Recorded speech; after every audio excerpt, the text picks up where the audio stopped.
Hi there, friends. I'm meteorologist Robert Spett. I want to talk about what's happening in the Western Pacific today, but there's two main things going on. One, our cold surge spilling in behind this deep low coming in across Japan, and the other is this just area of convection south of Guam, which I don't expect to develop in anything tropical, but it is traversing from the east to the west here, which means increasing showers for places like Mindanao into Palau and, yes, the southern half of the Philippines. But it's where these two air masses are going to meet up as this cold front pushes south. It eventually is going to crash into this, and I do think that is going to increase showers out here for our friends across parts of the side. So let's break this down, because this is what we're all kind of watching is the collision of air masses. That's meteorology 101, kind of the changing of the seasons, the reason why we have the Amihan going on, but we still have the tropics struggling to kind of keep a foothold here, and that is what's going on with this area of convection. So you can see the leading edge of our cold surge, and there's the line right there. Washouts, we actually start to see a low develop along that line, trying to spin up offshore of Leyte and Samar, in a very aggressive meteorological world. You would almost call this a tropical depression. I don't think it's going to be quite a tropical depression, but a low pressure area. Yes, we could be looking at rotation in here. You can see it right there, low kind of trying to pop up and increasing in the winds in the northern sector of that. So that means around Leyte, Catanduanes, extending down through Samar. Actually, I should say not Leyte, but Legazpi instead, rather. Catanduanes through Samar, all going to be looking maybe at tropical storm strength winds over the upcoming weekend. And as we go ahead in the early part of next week, just because of the shear line interaction. You can see here actually where the rainfall totals could be, setting up there around northeastern Luzon with that classic northeast monsoon, the Amihan set up there. You have the easterlies coming in, but it's where you kind of start to see that collision. It's going to be right in here. You'll see where some of those rain totals will begin to pick up in that extended forecast. So for now, we'll do the flyover here for our Thursday. It says satellite again. It should just say daytime rainfall outlook.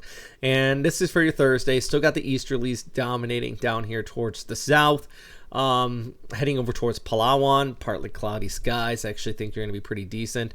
But then we're still talking about the Amihan back towards north. And like I said, it's not till the weekend do you really start to see an increase with a potential of an area of low pressure off the coast of Visayas. But it would be more or less gusty conditions with some scattered showers. I would primarily call it a shear line. But for our friends in Siargao, a shout out to all our surfer friends out there and everything. Temperatures will be into the mid to high 20s, so a little bit cooler, just thanks to the increase in the cloud cover and those scattered showers. But if you get out there early in the morning, you do at least have some pretty decent swells with that long range fetch area setting up here across the east coast of the Philippines and extending back towards northern areas of Luzon. And by the way, I just want to share this with you.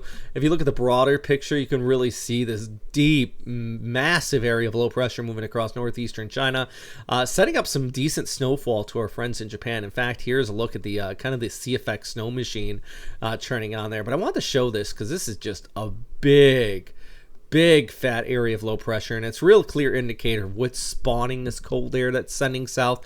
And the reason why I am anticipating, if we see a cold surge type setup, we're going to have that shear line as far south as Visayas versus northeastern Luzon. You have to look upstream kind of what's happening.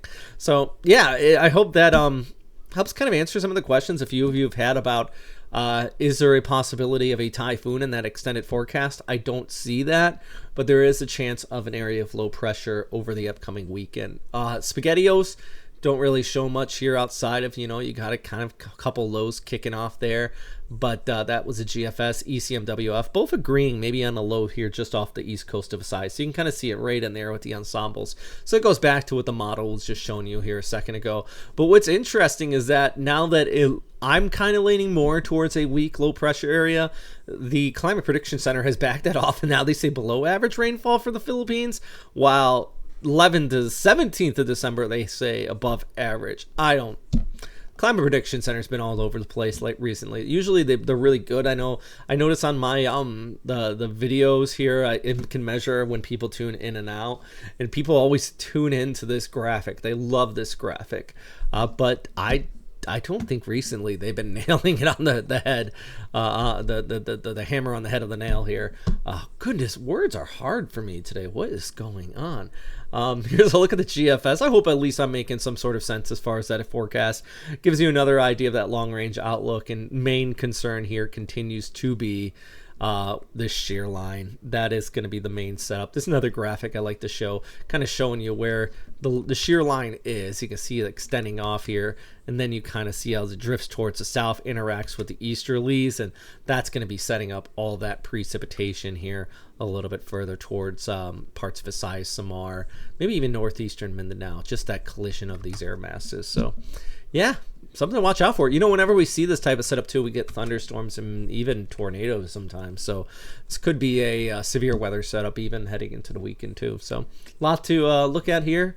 Of course, if you have any questions, please let me know. That's what I'm here for. Always trying my best to answer them. So yeah, big thanks for everybody who supports the channel. Number one thing as always, friends, is please stay safe out there.